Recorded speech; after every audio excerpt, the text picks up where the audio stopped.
अस्सलाम वालेकुम फ्रेंड्स, कैसे आप सब। उम्मीद करता हूँ खैरियत से होंगे। मैं पठान नाजिम आप सभी का hello learning academy YouTube channel पर खैर मकदम करता हूँ, वेलकम करता हूँ। जैसे कि आप सब जानते हैं कि सीटेट जुलाई 2024 के फॉर्म फिल हो चुके हैं और आपका इम्तिहान 7 जुलाई 2024 को कंडक्ट करवाया जाएगा।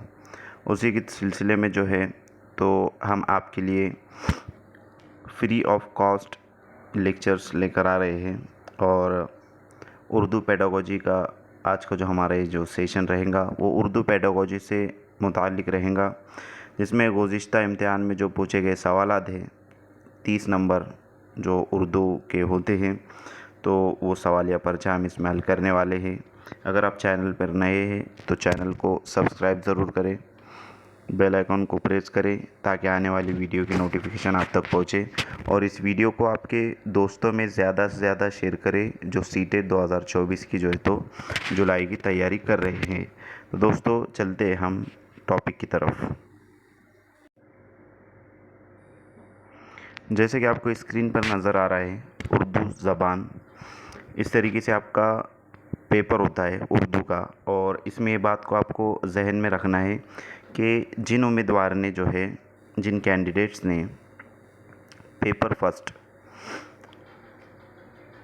फर्स्ट में लैंग्वेज फ़र्स्ट उर्दू चुना हो तो उन्हें 91 से 120 तक के सवालात हल करने होते हैं। जिसने जो है तो पेपर फर्स्ट में लैंग्वेज फ़र्स्ट उर्दू जिसका रहता है तो उसके लिए 91 से 120 तक के सवालात हल करने होते हैं। और इसी के साथ साथ जो ये जो क्वेश्चन पेपर है ये 20 अगस्त 2024 का 23 का है जो गुज़िश्ता इम्तिहान हुआ था। तो हम फर्स्ट क्वेश्चन देखेंगे कि हिदायत दी गई आपको नीचे दिए हुए सवालों को पढ़िए और दिए गए मुतबादिल में से किसी एक मुनासिब तरीन मुतबादिल का इंतखाब कीजिए। सवाल नंबर 91 से 105 जो है तो ये रहेगा। 91 नंबर का सवाल है पढ़ने के तरीके। अब यहाँ पर पढ़ने के तरीके दिए गए आपको। अलिफ पेश गोई, बे इस्तिंबाती अंदाज, जीम सियाक से मायने अक्स करना, दाल गैर मुतल्ला, है मतन की तरतीब व तंजीम की निशानदही। कारी क्या करता है? नंबर 1 लिखने के अंदाज़ की बुनियाद पर मुसन्निफ़ के एहसासात का तयन करता है। नंबर 2 मतन के बाज़ हिस्सों की मदद से गैर मानूस अल्फाज को समझने की कोशिश करता है। नंबर 3 उन्वानात और तारुफ़ी जुमलों की मदद से मालूमात की तरतीब व तंजीम के तरीक़ों को जानने की कोशिश करता है। नंबर 4 किसी मतन में ज़बान के बरतने के तरीक़ों पर तवज्जो मरकूज़ करता है। नंबर 5 मतन के मायने व मफ़हूम को समझने के लिए उन्वानात और तस्वीर की मदद लेता है। मज़कूरा पढ़ने के तरीक़े और कारी के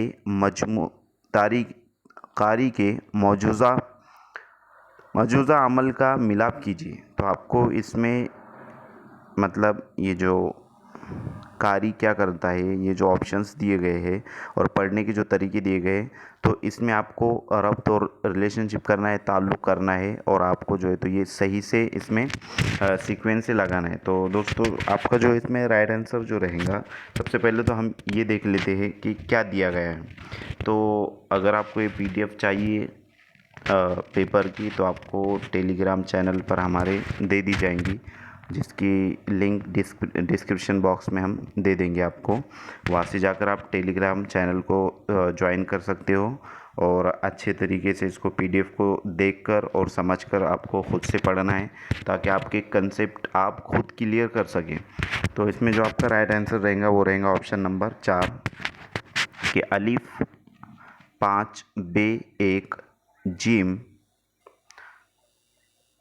2 दाल 4 और है 3। ये सीक्वेंस आप आपके तरीके से बाद में लगा लेना इसको, क्योंकि वक्त को मद्देनज़र रखते हुए आपको जो है तो अपने को स्टडी करना है इसकी।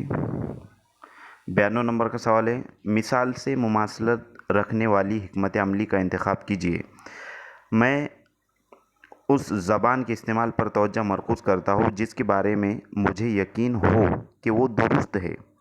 नंबर 1 अज़ खुद निगरानी, नंबर 2 दोहराना, नंबर 3 तक़लीद ज़बान, नंबर 4 ज़बानी याद कर लेना। जहन नशीन कर लेना। दोस्तों आपका इसमें जो राइट आंसर रहेगा वो रहेगा ऑप्शन नंबर 1, खुद निगरानी। नेक्स्ट क्वेश्चन है 93 नंबर का। दूसरी जमात का तालिब इल्म एक गाना गाता है, सर, कंधे, टखने और अंगूठे।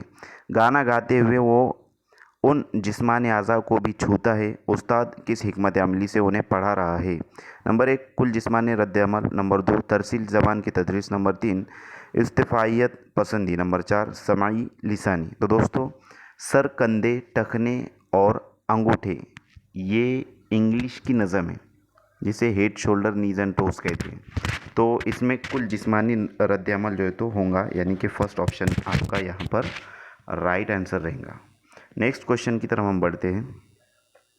94 नंबर का सवाल है, तलबा साबिका इकाई से मुतालिक लफ्ज़ियात के 5 सवालों के जवाब ग्रुप में तैयार कर रहे हैं। फिर वो दूसरे ग्रुप से सवालात का तबादला करते हैं और सवालों का जवाब देने की कोशिश करते हैं। ये किसकी मिसाल है? नंबर 1, पढ़ने का अंदाज़ कदर। Number 2, feedback. नंबर 3, हमजोलियों का अंदाज़ कदर। और नंबर 4, अज़ खुद अंदाज़ कदर। तो दोस्तों आपका इसमें राइट आंसर जो रहेगा वो रहेगा ऑप्शन नंबर 3, हमजोलियों का अंदाज़ कदर। नेक्स्ट क्वेश्चन की तरफ हम बढ़ते हैं। अगला सवाल है 95 नंबर का कि जब उस्ताद मुझे लफ्ज़ या मुहावरे वाला कोई कार्ड देता है तो मुझे बहुत खुशी होती है।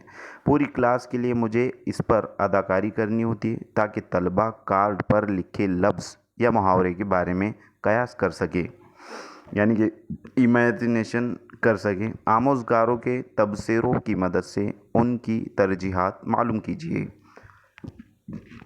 फर्स्ट ऑप्शन है, जब मैं कार्ड पर लिखे मुहावरों को ज़हन नशीन कर लेता हूँ तो ज़बान को सही से याद रखता हूँ।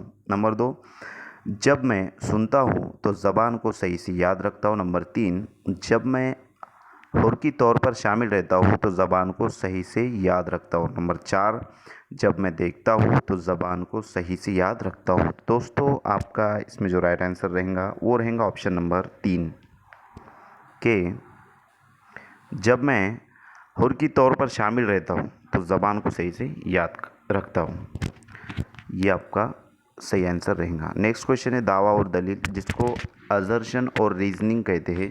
दोस्तों ये इस तरीके से जो सवाल है अजर्शन और रीजनिंग वाले, जब सीटेट ऑनलाइन 2 बार ऑनलाइन हुआ है सीटेट, और उसमें से इन्होंने मतलब ज़्यादा क्वेश्चन वहाँ से आना शुरू हुए दावा और दलील के, इससे पहले नहीं आया करते थे। मतलब ज़्यादा देखने को नहीं मिलते थे, लेकिन अभी दावा और दलील के बहुत सारे क्वेश्चंस आ रहे हैं और हर सब्जेक्ट में आ रहे हैं। तो आपको ये बहुत ही बगौर इसको सोचकर समझकर इसका आंसर देना होता है। जो दावा है यहाँ पर, अलिफ, स्कूल जाने वाले तमाम बच्चे अपनी उम्र के मुताबिक ज़बान के बरतने की बेहतर सलाहियत रखते हैं। और दलील है यहाँ पर, लिसानी और सकाफ़ती तनों के बाज़ वो अपनी सलाहियतों को बेहतर तौर पर नहीं कर पाते हैं। दोस्तों दर्जज़ेल मुतबादिल में से मौजू तरीन का इंतखाब कीजिए। नंबर 1 है अलिफ सही है लेकिन बे गलत। नंबर 2 है अलिफ और बे दोनों सही है लेकिन बे अलिफ की सही तौज़ी नहीं है। नंबर 3 अलिफ गलत है लेकिन बे सही है। और नंबर 4 अलिफ और बे दोनों सही है और बे अलिफ की सही तौज़ी नहीं है, सही तौज़ी सॉरी। तो दोस्तों आपका इसमें जो राइट आंसर रहेगा वो रहेगा option number first, option number 1 कि अलिफ सही है लेकिन बे गलत है। नेक्स्ट क्वेश्चन है 97 नंबर का, 5वीं जमात का माजिद अपने उस्ताद, दोस्त, यहाँ तक कि 2 साल के बच्चे से भी मुख्तलिफ अंदाज में बात करता है। ज़बान की इस खुसूसियत को क्या कहते हैं? नंबर 1 रोज़मर्रा मुरवज ज़बान। नंबर 2 मायनियात।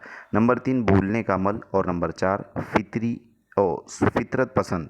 दोस्तों राइट आंसर यहाँ पर आपका रहेगा ऑप्शन नंबर फर्स्ट, रोज़मर्रा मुरवज ज़बान। नेक्स्ट क्वेश्चन की तरफ हम बढ़ते हैं। अगला सवाल है हमारा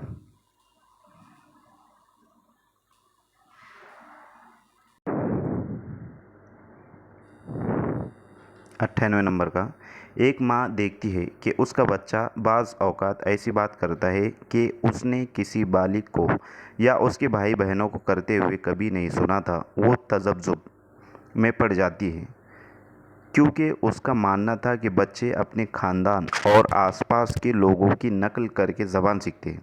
इसका ये मानना किससे मुताबिकत रखता है? नंबर 1 तामीरियत पसंदी, नंबर 2 किरदारियत पसंदी, नंबर 3 कसीरुल लिसानियत, नंबर 4 मकामियत पसंदी। दोस्तों राइट आंसर आपका रहेगा ऑप्शन नंबर 2 किरदारियत पसंदी। नेक्स्ट क्वेश्चन की तरफ हम बढ़ते हैं। 99 नंबर का सवाल है कि बच्चे में आगे चलकर एकाडमिक महारतों को बुनियाद फराहम करने वाली रस्मी ख़्वानदगी की तालीम शुरू होने से पहले फ़रोग़ पाने वाली महारतों को कहते हैं। तो बच्चे में आगे चलकर एकाडमिक महारतों को बुनियाद फराहम करने वाली रस्मी ख़्वानदगी की तालीम शुरू होने से पहले फ़रोग़ पाने वाली महारतों को कहते हैं। नंबर 1 नए अनासिर, नंबर 2 नई दरसियात, नंबर 3 नई ख़्वानदगी और नंबर 4 नया हल। तो दोस्तों राइट आंसर आपका रहेगा ऑप्शन नंबर 3 नई ख़्वानदगी। नेक्स्ट क्वेश्चन की तरफ हम बढ़ते हैं। अगला सवाल है हमारा कि दादी माँ घर पर बच्चों को कहानियाँ पढ़कर सुनाना पसंद करती है। इस तरह वो बच्चों को नई किताबों और ख़यालात से मुतारिफ़ कराती है और बच्चे भी उस पूरे अमल में मुस्तैदी से शामिल रहते हैं। इस टेक्निक को क्या कहते हैं? नंबर 1 मकालमाती क़िरात, नंबर 2 मुश्तरका क़िरात, नंबर 3 बुलंद ख़्वानी और नंबर 4 मिसाली क़िरात। दोस्तों आपका यहाँ पर राइट आंसर जो रहेगा वो रहेगा ऑप्शन नंबर 1 आपका राइट आंसर रहेगा मकालमाती क़िरात। नेक्स्ट क्वेश्चन की तरफ हम बढ़ते हैं। 101 नंबर का क्वेश्चन है कि क़िरात की तदरीस का वो तरीक़ा जो हुर्फ़ और सूतियों जैसे बुनियादी अनासिर से शुरू होता है और बच्चों को बताता है कि मजमूई क़िरात शुरू करने से पहले सूतियों को जोड़कर अल्फाज बनाए जा सकते हैं, उसे क्या कहते हैं? नंबर 1 मजमूई ज़बान का तरीक़ा, नंबर 2 नीचे से ऊपर का तरीक़ा, नंबर 3 साख्तियाती तरीक़ा और नंबर 4 ऊपर से नीचे का तरीक़ा। दोस्तों राइट आंसर आपका यहाँ पर रहेगा ऑप्शन नंबर 2 नीचे से ऊपर का तरीक़ा। नेक्स्ट क्वेश्चन की तरफ हम बढ़ते हैं। 102 नंबर का सवाल है कि दावा और दलील वाला सवाल ये भी सूदी हिज्जे दुरुस्त हिज्जे की आमोजिश की सलाहियत पर ख़दगन लगाता है। नंबर 2 बे है दलील है जब छोटे बच्चे रिवायती हिज्जे के बजाय अपने ईजाद करदा हिज्जे को बरतते हैं तो ये दुरुस्त हिज्जे की आमोजिश की सलाहियत पर ख़दगन नहीं लगाता।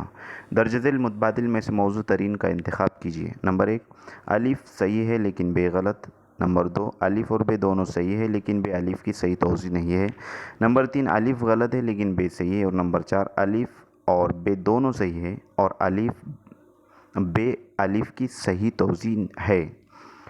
दोस्तों यहाँ पर आपका जो राइट आंसर रहेगा वो रहेगा ऑप्शन नंबर 3 अलिफ गलत है लेकिन बे सही है। नेक्स्ट क्वेश्चन की तरफ हम बढ़ते हैं।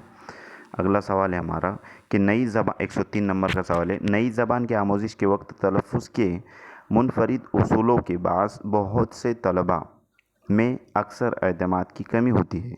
इस कमी पर काबू पाने का एक तरीक़ा ये है कि नंबर 1 काउंसलर की मदद से बोलने का खुसूसी तिब्बी इलाज करें और बोलने की मशक़ करें। नंबर 2 क्लास में ऐसी खेल की शक्ल में सरगर्मियाँ अंजाम दें जिनमें ज़बानी तामुल शामिल हो। नंबर 3 जहाँ गलतियाँ सरज़द हो उनकी इस्लाह करें और नंबर 4 तलबा क्लास में बुलंद ख़्वानी करें। दोस्तों राइट आंसर रहेगा आपका ऑप्शन नंबर 2 के क्लास में ऐसी खेल की शक्ल में सरगर्मियाँ अंजाम दें जिनमें ज़बानी तामुल शामिल हो। नेक्स्ट क्वेश्चन की तरफ हम बढ़ते हैं। 104 नंबर का सवाल है कि तीसरी जमात का उस्ताद आमोज़गारों को नए अल्फाज देता है। दर्ज झेल में से कौन सा तरीका नए अल्फाज दर्ज कराने के लिए सबसे मौजू और मौसर है? नंबर 1 उस्ताद को अल्फाज के मायने की वजाहत इन सियाक में करना चाहिए जिनमें वो इस्तेमाल होते हैं। नंबर 2 उस्ताद को अल्फाज का मुख्तसर तारुफ़ करवाना चाहिए। नंबर 3 उस्ताद अल्फाज के मायने तख्ते सियाह पर लिख दे और तलबा से उन्हें ज़बानी याद करने के लिए कहें। नंबर 4 उस्ताद को अल्फाज के साथ उनके मुतज़ाद भी बताना चाहिए और उनकी ज़बान में मायने भी बताना चाहिए। तो दोस्तों राइट आंसर आपका यहाँ पर रहेगा ऑप्शन नंबर 1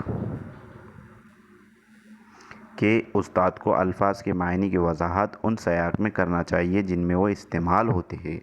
नेक्स्ट क्वेश्चन की तरफ हम बढ़ते हैं। अगला सवाल है हमारा 105 नंबर का सवाल है कि ज़बान की आमोजिश डैश डैश होती है।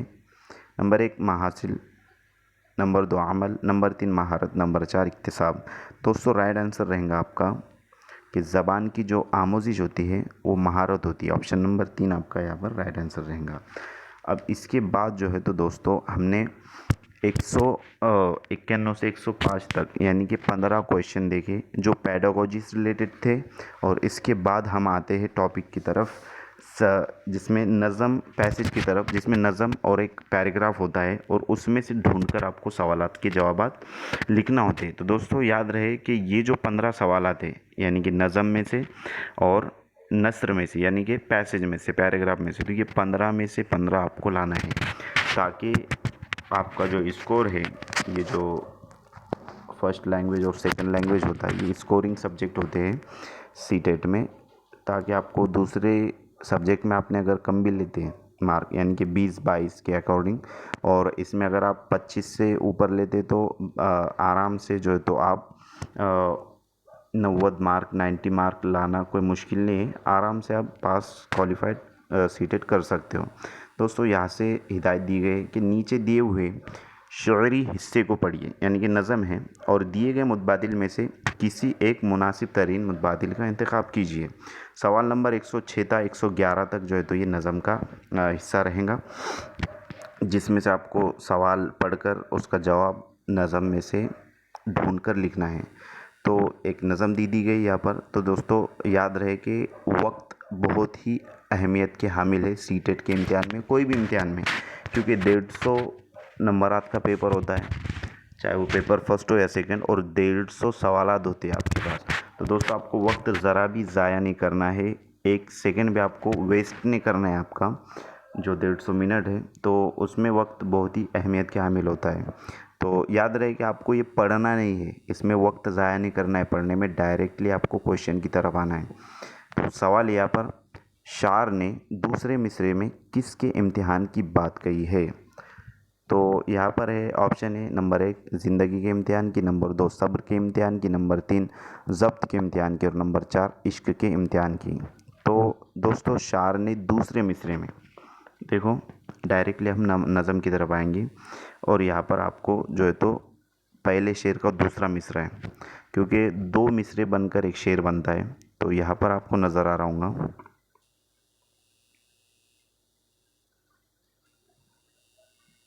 कि अभी इश्क के इम्तिहा और भी हैं। तो दोस्तों ये पहला शेर और इसका जो पहला मिसरा ये है और दूसरा मिसरा ये है। सवाल में पूछा ये गया है कि शार ने दूसरे मिसरे में जो तो कौन से मतलब शार ने दूसरे मिसरे में किसके इम्तिहान की बात की?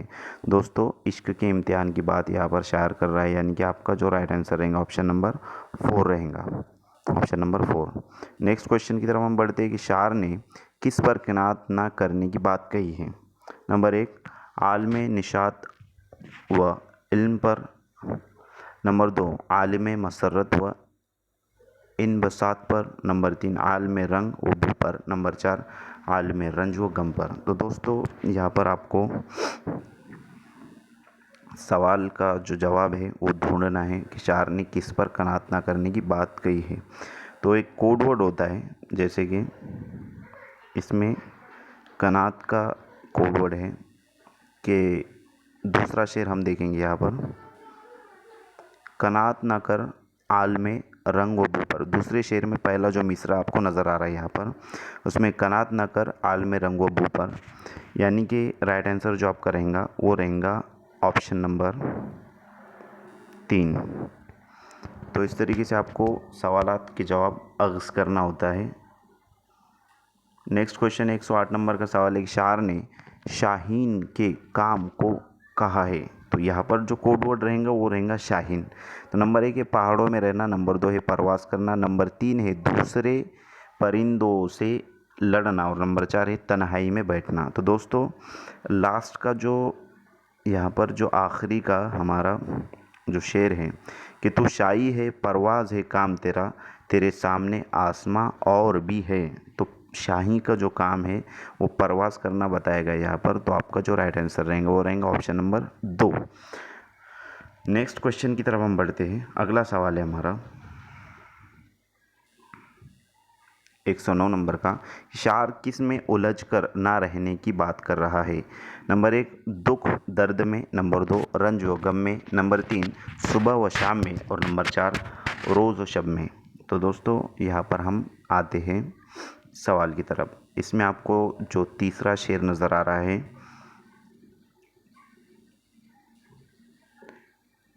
तीसरा जो शेर आपको यहाँ पर नज़र आ रहा है कि उसी रोज़ व शब में उलझ कर ना रहे, उसका पहला मिसरा है। तो आपका जो राइट आंसर रहेगा वो रहेगा ऑप्शन नंबर 4 कि शार ने किस में उलझ कर ना रहने की बात कही। तो शार ने जो है तो रोज़ व शब में उलझ कर ना रहने की बात कही है। नेक्स्ट क्वेश्चन है 110 नंबर का जो सवाल है कि अगर खो गया एक डैश डैश तो क्या गम।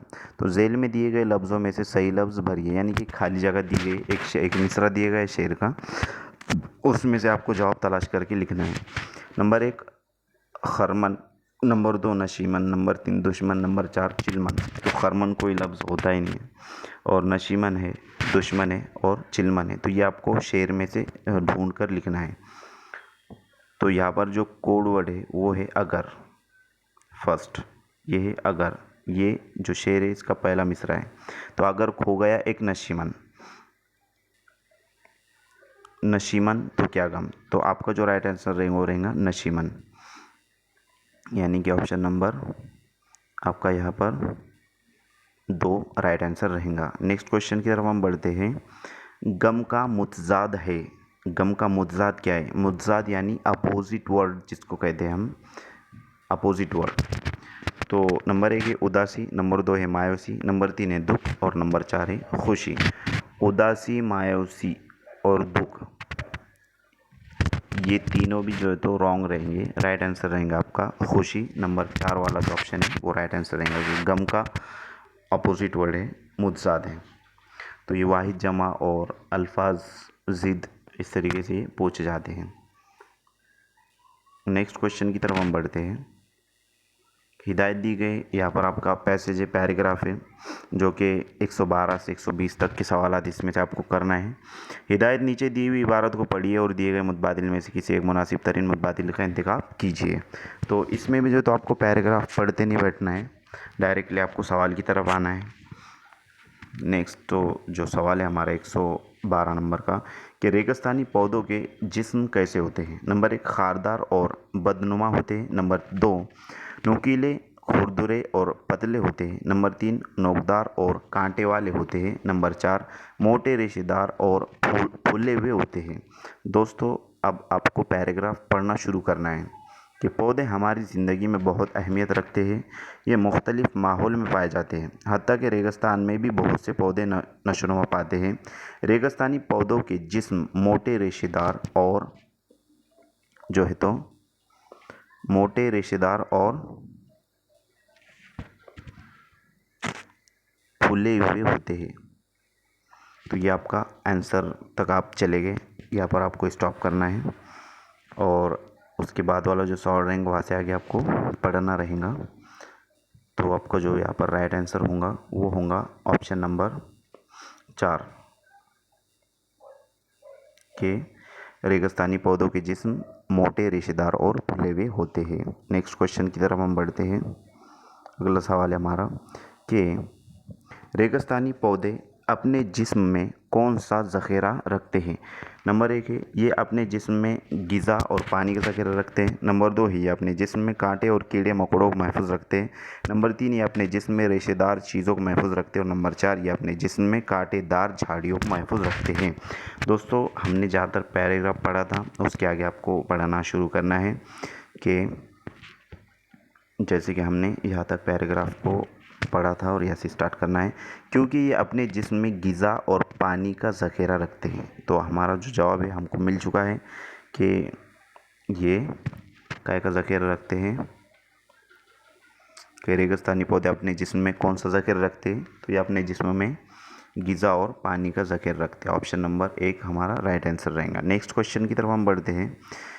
114 नंबर का सवाल है कि ये ज़ख़ीरा कब उनके काम आता है। नंबर 1, गर्म हवा जब चलती है तब काम आता है। नंबर 2, ख़राब मौसम में जब ग़िज़ा और पानी की किल्लत होती है। नंबर 3, रेगिस्तानी तूफ़ान के बाद काम आता है। और नंबर 4, गर्मी के मौसम में जब ये सूखने लगते हैं। तो दोस्तों ये ज़ख़ीरा उनके कब काम आता है, तो उसके आगे आपको पढ़ना रहेगा पैराग्राफ, जैसे कि हमने यहाँ तक के पैराग्राफ को पढ़ा था।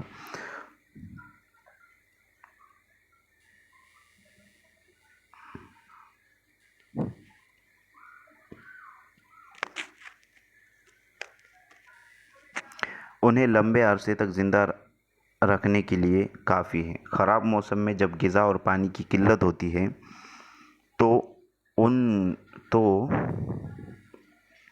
ये ज़ख़ीरा उनके काम आता है। तो यहाँ से आपको देखना है कि ख़राब मौसम में जब ग़िज़ा और पानी की किल्लत होती है तो ये ज़ख़ीरा जो पानी का होता है उनके काम आता है। तो हमारा जो राइट आंसर रहेगा वो रहेगा यहाँ पर ऑप्शन नंबर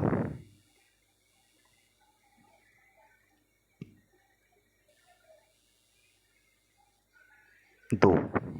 ऑप्शन नंबर 2, ये ज़ख़ीरा उनके कब काम आता है कि ख़राब मौसम में जब वो ग़िज़ा और पानी की किल्लत होती है तब इनके लिए जो है तो ये फ़ायदेमंद होता है और काम आता है। नेक्स्ट क्वेश्चन की तरफ हम बढ़ते हैं। 115 नंबर का सवाल है कि रेगिस्तानी पौधों के पत्ते जसामत में कैसे होते हैं। नंबर 1, लंबे होते हैं। नंबर 2, छोटे होते हैं। नंबर 3, चौड़े होते हैं। और नंबर 4, फैले हुए होते हैं। दोस्तों हमने जो पैराग्राफ पढ़ा था जहाँ पर उसको स्टॉप किया था वहाँ से स्टार्ट करना होता है आपको, ये टेक्निक है वक्त बचाने की। तो यहाँ तक जो है तो हमने पढ़ा था कि ये अपने जिस्म में ग़िज़ा और पानी का ज़ख़ीरा रखते हैं और जो उन्हें लंबे अरसे तक ज़िंदा रहने के लिए काफ़ी है। ख़राब मौसम में, हाँ यहाँ तक जो है तो हमने पैराग्राफ को पढ़ा था कि ख़राब मौसम में जब ग़िज़ा और पानी की किल्लत होती है तो ये ज़ख़ीरा उनके काम आता है। और यहाँ से आपको स्टार्ट करना है पैराग्राफ कि एक आम पौधा अपनी ज़रूरत से कहीं ज़्यादा पानी को जज़्ब कर लेता है और पानी की ज़ायद मिक़दार उसके पत्तों और फ़िज़ा में ख़ारिज होती रहती है। इसलिए दरख्तों के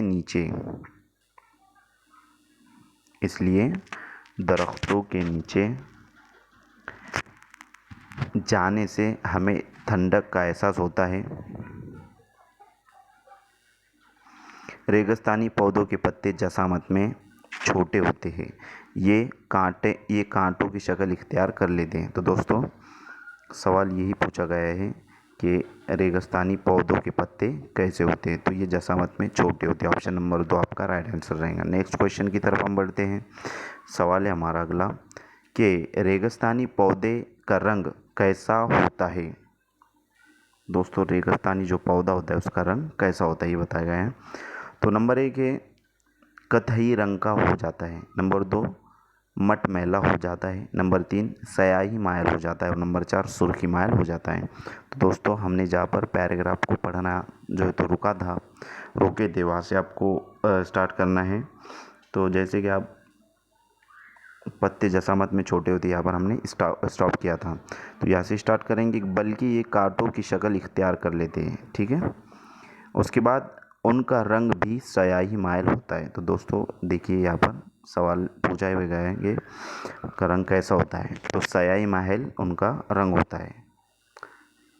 तो ऑप्शन नंबर आपका यहाँ पर राइट रहेगा, ऑप्शन नंबर 3 कि रेगिस्तानी पौधों का रंग स्याही माइल हो जाता है। नेक्स्ट क्वेश्चन की तरफ हम बढ़ते हैं। हमारा अगला सवाल है कि दरख्तों के नीचे 117 नंबर का सवाल है, दरख्तों के नीचे जाने से ठंडक का एहसास क्यों होता है। नंबर 1, पौधों में खाद और पानी देने की वजह से। नंबर 2, पौधे में ज़्यादा पानी देने की वजह से। नंबर 3, पौधों में सूरज की रोशनी और हवा की ज़्यादती की वजह से। और नंबर 4, पौधों में पानी की ज़ायद मिक़दार और उसके पत्तों में फ़िज़ा में ख़ारिज होते रहने की वजह से। तो दोस्तों हम जब पैराग्राफ पढ़ते हैं तो उसको ध्यान से पढ़ना होता है। जैसे कि हमने पीछे जब पढ़े थे, जो सवाल का जवाब हमको मिला था, तो उसी से रिलेटेड वो जो जवाब है आपका, तो यहाँ पर आपको मिल जाएगा। यहाँ से पढ़ना शुरू करेंगे हम। एक आम पौधा अपनी ज़रूरत से कई ज़्यादा पानी जज़्ब कर लेता है और पानी की ज़ायद मिकदार उसके पत्तों और फ़िज़ा में खारिज होती रहती है। इसलिए दरख्तों के नीचे जाने से हमें ठंडक का एहसास होता है। तो जो हमारा आंसर रहेगा वो यहाँ से रहेगा, ये आंसर रहेगा आपका कि पानी की ज़ायद मिकदार उसकी पत्तों की और फ़िज़ा में खारिज होती रहती है, इसलिए जो है तो ठंडक का एहसास हमें उनके जो दरख्तों के नीचे जाने से होता है। तो राइट आंसर जो रहेगा वो रहेगा ऑप्शन नंबर 4 कि पौधों में पानी की ज़ायद मिकदार और उसके पत्तों और फ़िज़ा में खारिज होते रहने की वजह से जो है तो दरख्तों के नीचे जाने से ठंडक का एहसास होता है। नेक्स्ट क्वेश्चन की तरफ हम बढ़ते हैं। अगला सवाल है हमारा कि 118 नंबर का सवाल है, रेगिस्तान के पौधों का कांटों की शक्ल में होने की वजह से उन्हें क्या फ़ायदा होता है। नंबर 1, वो गर्म हवाओं से महफूज रहते हैं। नंबर 2, वो तूफ़ान से महफूज रहते हैं। नंबर 3, जुगाली करने वाले ये जानवर है, यहाँ पर प्रिंटिंग मिस्टेक है, जानवर उन पर मुंह मारने से गुरेज करते हैं। नंबर 4 है, कोई भी उनको छेड़ता नहीं है। तो दोस्तों आपको पैराग्राफ की तरफ जाना है और उसमें आपको देखना है लास्ट वाली जो लाइन है यहाँ पर कि उसका दूसरा फ़ायदा ये होता है कि जुगाली करने वाले जानवर उन पर मुंह मारने से गुरेज करते हैं।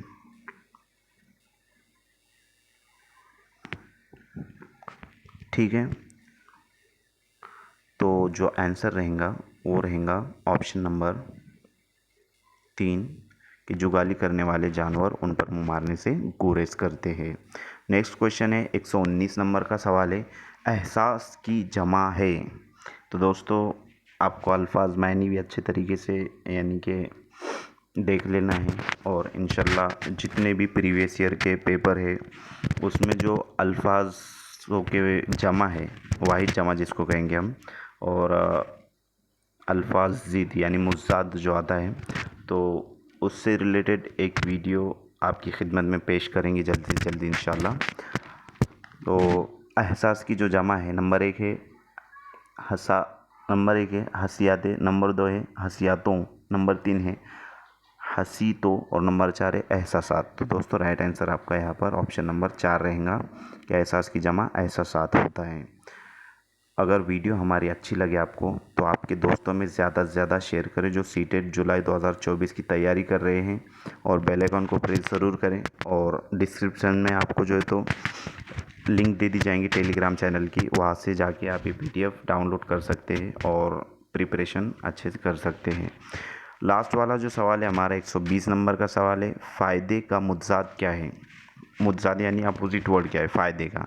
नंबर 1 है फैज़याब, नंबर 2 है नुकसान, नंबर 3 है मुज़िर और नंबर 4 है फैज़ान। तो दोस्तों फ़ायदा नुकसान हम सुनते हैं, तो ऑप्शन नंबर आपका 2 यहाँ पर राइट आंसर रहेगा। दोस्तों मैं उम्मीद करता हूँ कि आपको ये लेक्चर अच्छा लगा होगा और अच्छे से समझ में आया होगा।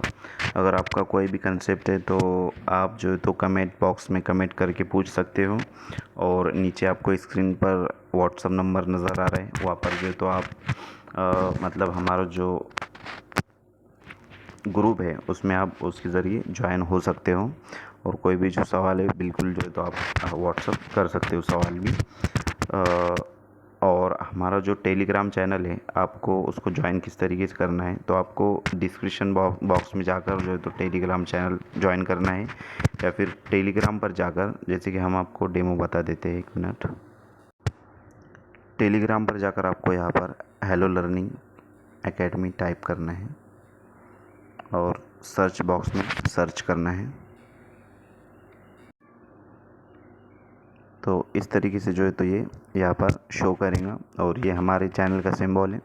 यहाँ से जाके आप इसको चैनल को आप ज्वाइन कर सकते हैं।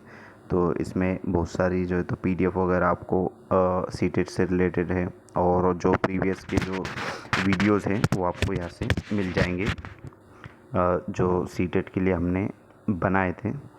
तो उम्मीद करता हूँ कि आपको अच्छे समझ में आ चुका होगा। Thank you for watching my video.